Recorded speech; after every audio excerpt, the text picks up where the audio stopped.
ஆதாரம் நான் காட்சி பேசி இருக்கின்றேன். அந்த ஆதாரங்கள் இன்று பிரசுரங்கள் மூலமாகவாவது பேச்சுக்கள் மூலமாகவாவது மறுக்கப்படுகின்றதா? மறுக்கப்படவில்லையே. ஏன் மறுக்கப்படவில்லை என்று நான் கேட்கின்றேன். என்னுடைய கருத்தையால் சொல்லி இருக்கிறேன். ஃபக்ருத்தீன் ராஸி ரஹ்மத்துல்லாஹி அலைஹி அவர்கள் அழகாக சொல்கின்றார்கள், தெளிவாக சொல்கின்றார்கள். எங்கே சொல்கிறார்கள்? அவர்களுடைய கிதாபு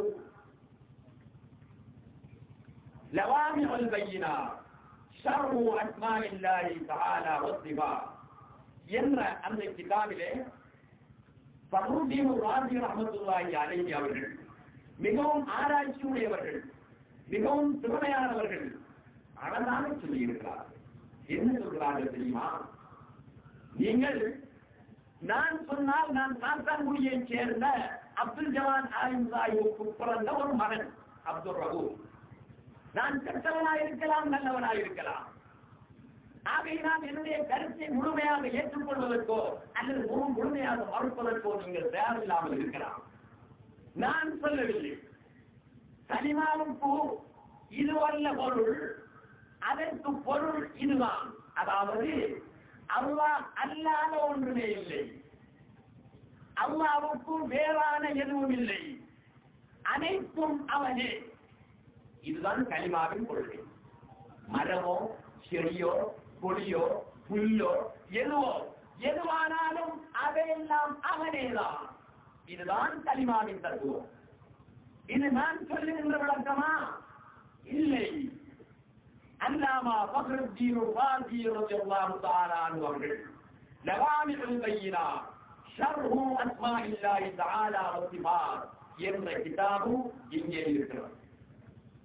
அந்த கிதாபிலே 94வது பக்கத்திலே சொல்கின்றார்கள், வமதா கானல் அம்ரு கதாலிக. நான் இங்கே வசனங்களை வாசித்து சொல்வதால் நீங்கள் சடைந்து விடக்கூடாது. உங்களுக்கு தேவை தத்துவம். வெற்றி தோல்வியை நாங்கள் விரும்பவில்லை. எங்களுக்கு தேவை தௌஹீதை மக்கள் உணர வேண்டும், தௌஹீதை அறிய வேண்டும், தௌஹீத் வழி நடக்க வேண்டும் என்பதுதான் எங்களுடைய லட்சியம். அதற்காகத்தான் இலாப்பகலாக பாடுபட்டு தௌஹீத் போதனையிலே நாங்கள் நின்று கொண்டிருக்கின்றோம் சகோதரர்களே. ஏன் அது செய்ய வேண்டுமா? கட்டாயம் செய்ய வேண்டும். தௌஹீதுக்கு மாறான கருத்துக்கள் போதிக்கப்படுகின்ற நேரத்திலே, தௌஹீதுக்கு மாற்றமான கொள்கை மக்கள் மத்தியிலே வளர்ந்து கொண்டிருக்கின்ற காலகட்டத்திலே தௌஹீத் போதிப்பது அவசியம். ஆகையினால் தான் இதை வலியுறுத்தி நாங்கள் சொல்லிக் கொண்டிருக்கிறோம். அன்புக்குரிய சகோதரர்களே, நீங்கள் எல்லாம் என்னுடன் பிறந்த சகோதரர்களை போன்றவர்களாகத்தான் நான் உங்களை நினைக்கிறேன். நீங்கள் சடையாமல் கேட்டுக் கொண்டீர்கள். எதற்காக இதை சொல்கிறேன் என்றால், நீங்கள் நம்ப வேண்டும், உங்களுடைய நம்பிக்கை அறியப்பட வேண்டும். இவை நான் சொல்லக்கூடிய கருத்துக்கள் அல்ல. அல்லாமா ஃபக்ருத்தீன் ராஸி இந்த கிதாபிலே இத்தனையாவது பக்கத்திலே என்று நான் சொல்கிறேன். அப்படியானால் கருத்து என்னுடையதா அவர்களுடையதா? கருத்துக்கு உரியவர்கள் அவர்களேதான். அவர்கள் அரபியிலே எழுதி வைத்திருக்கின்ற கருத்துக்களை தமிழிலே உங்கள் மத்தியிலே சொல்லிக் கொண்டிருக்கின்ற ஒரு விமர்சகனே தவிர, ஒரு மொழிபெயர்ப்பாளனே தவிர நான் அறிவாளி அல்ல, நான் ஆராய்ச்சியாளர் அல்ல. கிதாபுகளில் சொல்லப்பட்ட இமாம்களால் எழுதப்பட்ட தத்துவத்தை உங்கள் மத்தியிலே தந்து கொண்டிருக்கின்றேன். இவ்வளவுதான் நான் செய்கின்ற வேலை. என்று சொல்கிறார்கள் தெரியுமா? கலிமாவுக்கு அப்படி பொருள் வைக்காதீர்கள். கலிமாவுக்கு அல்லாஹ் அல்லாத ஒன்றுமே இல்லை. இருப்பதெல்லாம் அவனின் வெளிப்பாடுகள் தான், இருப்பதெல்லாம் அவனின் உருவங்கள் தான், இருப்பதெல்லாம் அவனின் சிமத்துக்கள் தான், இருப்பதெல்லாம் அவனின் தஜல்லியாத்துக்கள் தான் என்று நம்புங்கள். அதைத்தான் அவர்கள் சொல்கிறார்கள். وَمَتَى كَانَ الْأَمْرُ كَذَلِكَ لَمْ يَكُنْ بِنَا حَاجَةٌ إِلَى ذَلِكَ الْإِضْمَارِ الْبَتَّةِ. 94ஆம் பக்கத்திலே லவாமிஉல் பையினாத் என்ற கிதாபிலே ஃபக்ருத்தீன் ராஸி சொல்கிறார்கள், وَمَتَى كَانَ الْأَمْرُ كَذَلِكَ, விஷயம் இப்படி இருப்பதினால் லம் யகுன் பினா ஆதத்துன் இலா ذلك الإضمار البتة, வணக்கத்துக்குரிய என்ற ஒரு சொல்லை சேர்த்து பொருள் கொள்ள வேண்டிய எந்த தேவையுமே கிடையாது என்கிறார்கள். ஏனப்பா வணக்கத்துக்குரியவன் என்ற பொருளை லா இலாஹ இல்லல்லாஹ்வுக்கு நீ சேர்க்கிறாய் என்று கேட்கின்றார்கள்.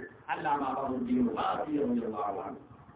யாராவது மறுப்பவர்கள் இருந்தால் நேரில் வந்தோ அல்லது பிரசுரங்கள் மூலமோ அல்லது பிரச்சாரம் மூலமோ பகிரங்கமாக இந்த கிதாபின் 94ஆம் பக்கத்திலே வரவில்லை என்றோ அல்லது வந்திருப்பதற்கு விளக்கம் இப்படி என்றோ சொல்லலாம். أن قولنا لا إله إلا الله يفيد المقصود بظاهره من غير حاجة البتة إلى الإمام. ஆகையினால் லா இலாஹ இல்லல்லாஹ் என்ற கலிமாவுக்கு நேரடியாக பொருளை சொல். வணக்கத்திற்குரிய என்ற ஒரு வழிமுறையை நீ கொள்ளாதே. அல்லாஹ் அல்லாத ஒன்றுமில்லை என்று சொல். அல்லாஹ்வுக்கு வேறான இலாவுகள் இல்லை என்று சொல். அதுதான் கலிமாவுடைய நேரடி பொருளாக இருக்கிறது. வணக்கத்திற்குரிய என்ற ஒரு சொல்லை அதற்குள் சேர்க்க வேண்டிய அவசியம் என்ன இருக்கிறது? அந்த கலிமாவுக்கு அல்லாஹ் அல்லாத ஒன்றுமே இல்லை என்று பொருள் சொன்னால் அதனால் ஏதாவது விபரீதம் ஏற்படும் என்று இருந்தால் தானே ஏதாவது வழிமுறை வைத்து பொருள் எடுக்க வேண்டும். நேரடியாக பொருள் சொல்லிருந்த பொழுது எந்த குழப்பமும் இல்லாமல் இருக்க ஏன் இப்படி ஒரு பொருளை சேர்க்க வேண்டும் என்று கேட்கிறார்கள். நீங்கள் அரபு படிக்காத மக்கள் அரபியிலே வாசித்திருக்கிறேன். படித்தவர்கள் புரிந்து கொள்ள வேண்டும் என்பதற்காக அரபியிலே வாசித்திருக்கிறேன். மூன்றாவது பிரச்சனையாக கலிமாவுக்கு ஒரு பிரச்சனை வருகிறார். اتفق النحويون على أن محل إلا في هذه الكلمة محل غير والتقدير لا إله غير الله. لا إله إلا الله என்று நீங்கள் சொல்றீங்களே அதனுடைய பொருள் என்ன தெரியுமா? லா இலாஹ கைருல்லாஹ் என்பதுதான் அவருடைய பொருள் என்று அழகாக எழுதுகிறார்கள். காரணம் என்ன? நஹ்வீன்கள் என்று சொல்லக்கூடிய இலக்கணவாதிகள் எல்லாம், இலக்கணத்தை ஆராய்ந்தவர்கள் எல்லாம் யோகோவித்து ஒரு முடிவு சொல்கிறார்கள். என்ன முடிவு தெரியுமா? லா இலாஹ இல்லா அல்லாஹ் சேர்த்தால் லா இலாஹ இல்லல்லாஹ், பிரித்தால் நான்காக பிரிக்கிறோம். லா இலாஹ இல்லா அல்லாஹ். இவர் சொல்றார் அந்த இல்லா என்ற சொல்லுக்கு இல்லாவுக்குரிய பொருள் அல்ல, அதற்கு வேறு பொருள் இருக்கிறது. அதாவது கைருல்லாஹ் என்ற பொருள், கைரு என்ற பொருள் இருக்கிறது. அப்படியானால் அல்லாஹ் அல்லாத, அல்லாஹ்வுக்கு வேறான எதுவுமே இல்லை என்பதுதான் கலிமாவின் பொருள். இல்லாவுக்கு கைர் என்ற சொல்லில் அர்த்தத்தை கொடு என்று எழுதுகிறார்கள். அவ்வாறுதான் கொடுக்க வேண்டும் என்று இலக்கணவாதிகள் எல்லாம் ஏகோபித்த முடிவுக்கு வந்துவிட்டார்கள். இன்று இலங்கையிலே இருக்கின்ற அரபு கல்லூரிகளாக இருந்தாலும் சரி, வெளிநாடுகளில் இருக்கின்ற அரபு கல்லூரிகளாக இருந்தாலும் சரி, ஏறத்தாழ ஒரு மாணவன் அந்த கல்லூரிக்கு படிக்க சென்று 3 வருடங்களாவது அவன் இலக்கணம் படித்துக் கொண்டிருக்கின்றான். அந்த இலக்கணத்திலே எத்தனையோ வகையான இலக்கணங்கள் இருக்கின்றன. இலக்கண கருத்தாக்கள் எத்தனையோ பேர் இருக்கின்றார்கள். அத்தனை பேரும் ஒன்று சேர்ந்துதான் சொல்கிறார்கள், லா இலாஹ இல்லல்லாஹ் என்ற கலிமாவிலே இல்லா என்ற சொல்லுக்கு கைரு என்ற பொருளை கொடுத்து அல்லாஹ்வுக்கு வேறான எதுவும் இல்லை என்று நம்புங்கள் என்று எழுதி காட்டியிருக்கிறார். ولما اجتمعت العقلاء على أنه يفيد التوحيد المحض وجب حمل إلا على معنى غير حتى يصير معنى الكلام لا إله غير الله என்று அதே கிதாபின் 95வது பக்கத்திலே எழுதியிருக்கிறார்கள். என்னவெனில், புத்திசாலிகள் எல்லாம், ஆராய்ச்சியாளர்கள் எல்லாம், சிந்தனையாளர்கள் எல்லாம் ஒன்று சேர்ந்து சொல்கிறார்கள், லா இலாஹ இல்லல்லாஹ் என்ற சொல்லில் இருக்கின்ற இல்லாவுக்கு கைர் என்ற சொல்லுடைய பொருளை கொடுத்துத்தான் அல்லாஹ் அல்லாத ஒன்றும் இல்லை, அல்லாஹ்வுக்கு வேறான எதுவும் இல்லை என்று நம்ப வேண்டும் என்று எழுதியிருக்கிறார்.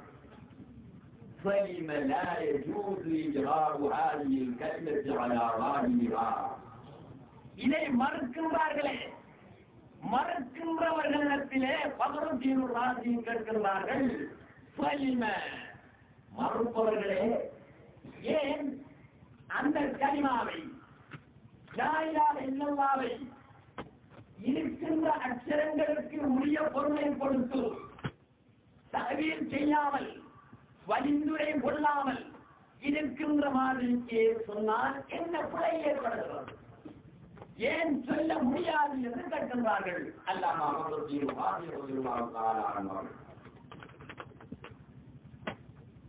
எனவே அன்புள்ள சகோதரர்களே, அல்லாஹ்வின் நல்லடியார்களே, கலிமாவுக்கு நாம் இதுவரை கொண்டிருந்த சிறு பிள்ளையாக இருக்கின்ற நேரத்தில் கொண்டிருந்த பொருள் வணக்கத்திற்குரிய நாயன் அல்லாஹ்வை தவிர வேறு யாரும் இல்லை என்பதுதான். அதுதான் தத்துவம், அது உண்மைதான், அதை மறுப்பதற்கில்லை. நாமெல்லாம் அல்லாஹ் வணக்கத்திற்குரியவன் அல்ல என்ற நம்பி இருக்கிறோம், அல்லாஹ் வணக்கத்திற்குரியவன் என்றுதான் நம்பி இருக்கிறோம். ஆனால் அது கலிமாவின் பொருள் அல்ல. கலிமாவின் பொருள் சரியான ஏகத்துவத்தை காட்டியிருக்கின்றது. அதாவது அல்லாஹ் என்று ஒருவன் எங்கோ இருக்கிறான், இந்த படைப்புகள் எல்லாம் அவனால் படைக்கப்பட்டு உருட்டி தள்ளப்பட்ட பொருட்களை போன்று இந்த உலகத்திலே கிடக்கின்றன. அவன் இவையெல்லாம் படைத்துவிட்டு எங்கோ இருக்கின்றான் என்பது அர்த்தம் அல்ல. அவனேதான் இந்த பிரபஞ்சமாக, ஆழமாக, ஆழத்தில் உள்ளவைகளாக, சுவர்க்கமாக, நரகமாக நாம் அனுபவிக்கின்ற அனைத்துமாக வந்தவன் அவனே, வெளியானவன் அவனே, தோன்றியவன் அவனே, காட்சி அளிப்பவன் அவனே. இதுதான் கலிமாவினுடைய அர்த்தம். இதுதானே சரியான ஏகத்துவம். இதற்கு மாறாக அல்லாஹ் வேறு, நாமெல்லாம் அவனுக்கு வேறானவைகள் என்று நம்பினால் இது சுத்தமான சிறுக்கா இல்லையா என்று நான் கேட்கிறேன். யாராவது இது சிறுக்கல்ல என்று நிரூபிக்க முடியுமா? முடியாத சகோதரர்களே. உலகம் திரண்டு வந்தாலும் சரி, உலகத்து அறிஞர்கள் திரண்டு வந்தாலும் சரிதான், என்னை அடித்து விடலாம், என்னை தள்ளிவிடலாம், தத்துவத்தை பொய்யாக்க முடியுமா? எந்த ஒரு அரசனாலும் முடியாது தத்துவத்தை பொய்யாக்க. அப்படியானால் இதுவரை குர்ஆனில் ஒரு நுக்தாவாக மாற்றப்பட்டிருக்கிறது. பெரும் வல்லரசுகளால், அவருடைய சூழ்ச்சிகளால் 6666 வருடங்களில் ஒரு வசனமாவது என்று மாற்றப்பட்டிருக்கிறாவே. கோடீஸ்வரர்கள் எத்தனையோ வல்லரசுகள் இருக்கிறார்கள், யகூதிகள் இருக்கிறார்கள், நசாராக்கள் இருக்கிறார்கள். மாற்ற முடிந்ததா? மாற்ற முடியவில்லை. இதுதான் அவனுடைய பொருள். இதை யாராலும் மாற்ற முடியாது, எந்த ஒரு காலத்திலும் மாற்ற முடியாது. ஆதம் அலைஹிஸ்ஸலாத்து வஸ்ஸலாம் கலிமாவை சொன்ன காலத்திலிருந்து இன்று வரையும், உலகம் முடியும் வரையும் கலிமாவின் பொருள் இதுவேதான். ஒவ்வொரு காலத்தும் இதை நிரூபித்து காட்டுவதற்காக அறிஞர்களை, உலமாக்களை, நல்லடியார்களை, அவுலியாக்களை இறைவன் இந்த உலகத்துக்கு அனுப்பிக் கொண்டே இருப்பான். ஒவ்வொரு 100 ஆண்டுக்கும், ஒவ்வொரு 100 ஆண்டின் கடைசியிலும் இந்த கலிமாவை, இந்த கலிமாவின் தத்துவத்தை, இந்த கலிமாவினுடைய உண்மையான விளக்கத்தை சொல்லக்கூடிய மக்களை உலகத்திலே தோற்றுவித்துக் கொண்டிருப்பார் என்று நபியுல்லாஹி ஸல்லல்லாஹு அலைஹி வஸல்லம் சொல்லி இருக்கிறார். எப்பொழுது சொன்னார்கள்? 1400 ஆண்டுகளுக்கு முன்பதாக சொன்னார்கள். ஒவ்வொரு 100 ஆண்டுக்கும், அதாவது 100 வருஷம் போய் அந்த வருஷத்தின் கடைசியிலே ஒருவர் தோன்றுவார். அவர் எந்த நாட்டை சேர்ந்தவராயிருந்தாலும் சரி, எந்த தேசத்தை சேர்ந்தவராயிருந்தாலும் சரி, குளத்திலே ஒரு தோட்டத்தில் வசித்துக் கொண்டிருப்பவராயிருந்தாலும் சரி, அல்லது பூனச்சூளையிலே அல்லது கீழ்ச்சாமண்டலத்திலே ஒரு குச்சிக்குடியில் வாழ்ந்து கொண்டிருப்பவராயிருந்தாலும் சரி, அவர் எந்த இடம், எந்த குலம், எந்த நிறம், எந்த மொழி உடையவர் என்பதை இறைவன் பார்ப்பதில்லை. அவன் யார் மூலமாக இந்த தௌஹீத் நாட்டிலே பரத்தப்பட வேண்டும் என்று விரும்புகிறானோ அப்படியான ஒருவரை, கலிமாவின் தத்துவத்தை எடுத்து உரைப்பவரை 100 ஆண்டுகளுக்கு ஒரு தரம் அனுப்பிக் கொண்டே இருப்பான் என்று பெருமானார் ஸல்லல்லாஹு அலைஹி வஸல்லம் 1400 ஆண்டுகளுக்கு சொன்னார்கள். அவர்கள் இல்லை, அப்படியான வேலைகள் இந்த உலகத்திலே இருந்து கொண்டிருப்பார்கள். அவர்களின் வழியிலே செல்லக்கூடிய, அவர்களின் பாதையிலே செல்லக்கூடிய சிறு சிறு சிற்றரம்புகளாகத்தான் நாங்கள் இருந்து கொண்டிருக்கிறோம். அவர்கள் பெரும் முகதுமலை போல் இந்த நாட்டின் எந்த கோணத்திலே வாழ்ந்து கொண்டிருக்கின்றார்களோ எனக்கு தெரியாது. ஆனால் அவர்கள் போதிக்கின்ற தத்துவத்தை போதிக்கின்ற சிறு சிறு பையன்கள் தான் நாம். எங்களை போன்ற பையன்கள், எங்களை போன்ற சிறுவர்கள் உலகத்தின் எல்லா பகுதிகளிலும் வாழ்ந்து கொண்டுதான் இருப்பார்கள். காத்தான்குடியிலே மட்டும்தான் இந்த பிரச்சனை என்று நீங்கள் நினைக்கக்கூடாது. அரேபியா நாட்டிலே பாஸ் நாடு என்று ஒரு நாடு இருக்கிறது. அந்த பாஸ் நாட்டிலே வாழுகின்ற மக்கள் அனைவர்களும் இதே கொள்கையுடையவர்களேதான். இந்த கொள்கைக்கு மாற்றமான ஒரு நபர் அந்த நாட்டிலே எங்கு கூட இருக்க முடியாது. அரசாங்க சட்டமாக்கப்பட்டிருக்கிறது. பாஸ் நாடு சையதுனா முஹம்மது பின் முஹம்மது வாசி ரஹ்மத்துல்லாஹி அலைஹி அவர்கள் வாழ்ந்த நாடு பாஸ் நாடு. அதிலே என்றும் இதே கொள்கையுடையவர்கள் தான் வாழ முடியும், மற்றவர்கள் வாழ முடியாது. வாழ்ந்தால் அவர்கள் நாடு கடத்தப்படுவார்கள், அல்லது அவர்கள் இந்த உண்மையான தத்துவத்தை வஹதத்துல் வஜூதை தௌஹீதை ஏற்றுத்தான் ஆக வேண்டும் என்று ஹிக்கமுடைய சரகிலே, அந்த ஹிக்கமுடைய சரகை எழுதிய பெரியார் தெளிவாக எழுதி காட்டியிருக்கிறார். ஆகவே சகோதரர்களே, கலிமாவின் பொருளை இதுதான் என்று நாங்கள் நம்பி அதன் வழியிலே நடக்கின்ற பொழுது எங்களுக்கு பல பிரச்சனைகள் ஏற்படுகின்றன. கலிமாவின் வழியிலே செல்லக்கூடிய நாம் இறைவனுக்கு உருவம் உண்டு என்று நம்புவதா, இல்லை என்று நம்புவதா?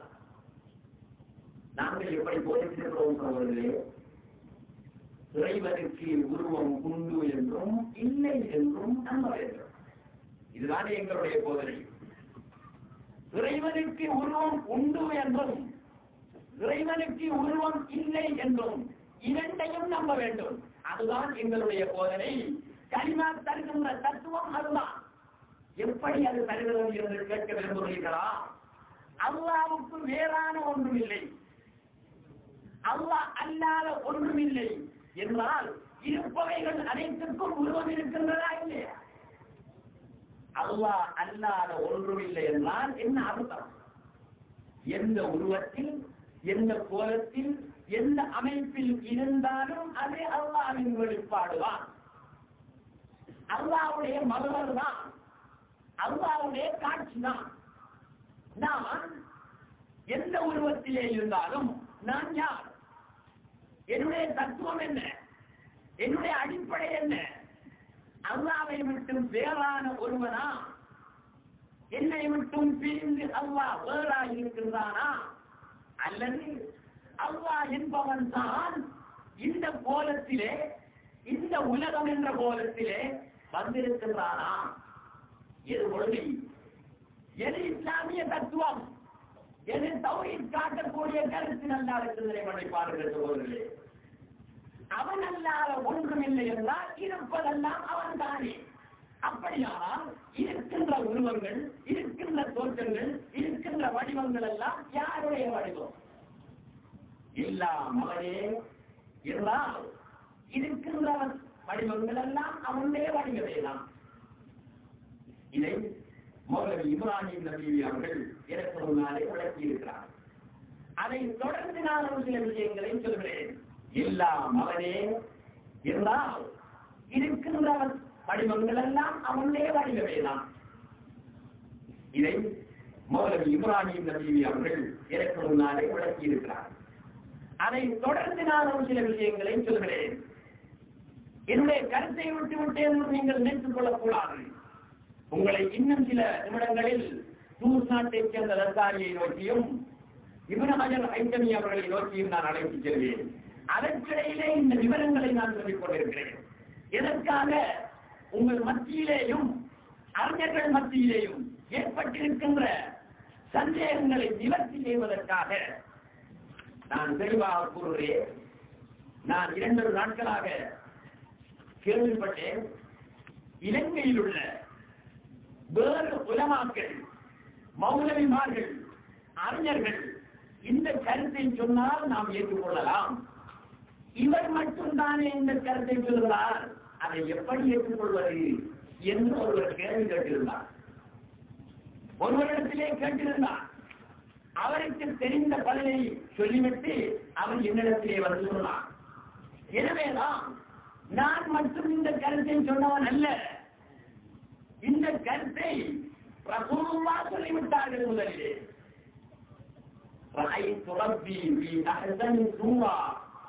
என்னுடைய ரப்பை அழகான உருவத்திலே கண்டேன் என்று சொல்லிவிட்டார்கள். யார் சொன்னவர்கள்? இமாம்களா, ஆலிம்களா? இல்லையே, ரசூலுல்லாஹி ஸல்லல்லாஹு அலைஹி வஸல்லம் அவர்கள் தான் சொன்னார்கள். புகாரியிலே ஒரு ஹதீஸ் சொல்கிறார், அல்லாஹ்வுக்கு உருவம் உண்டு என்று புகாரியிலே ஒரு ஹதீஸ் சொல்கிறார். சென்ற வருடம் பத்ரியா ஜும்மா பள்ளிவாயிலில் புகாரி நடைபெற்ற பொழுது அந்த ஹதீஸை நான் மக்கள் மத்தியிலே விளங்கப்படுத்தி இருக்கிறேன்.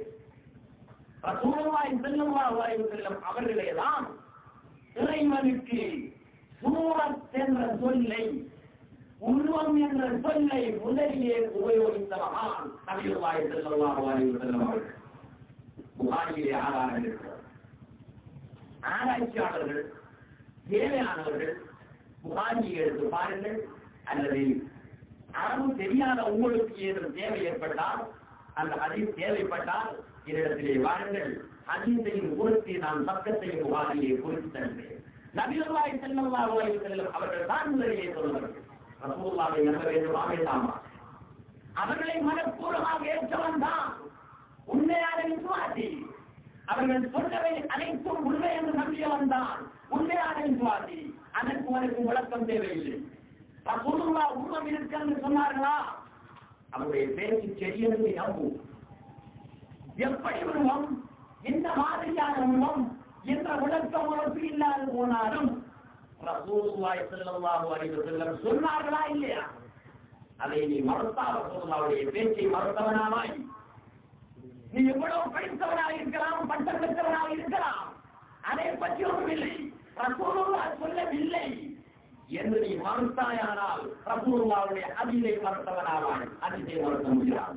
ஹதீஸை மறுத்தவன் விசுவாசியாக இருக்க முடியாது. ஆகையால் நபி பெருமானார் ஸல்லல்லாஹு அலைஹி வஸல்லம் அவருடைய திருவாயிலிருந்து வந்த வார்த்தை தான் உருவம் உண்டு என்ற வார்த்தை என்பதை நீங்கள் நம்பிக்கொள்ள வேண்டும். அதோடு இன்னும் ஒன்றை சொல்லிக் கொள்கிறேன்.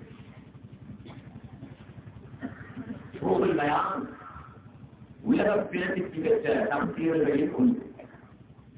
குர்ஆனுக்கு விதிமுறை எத்தனையோ நூல்கள் இருக்கின்றன. அவற்றில் ஞானம் நிறைந்த நூலாக, ஞானம் நிறைந்த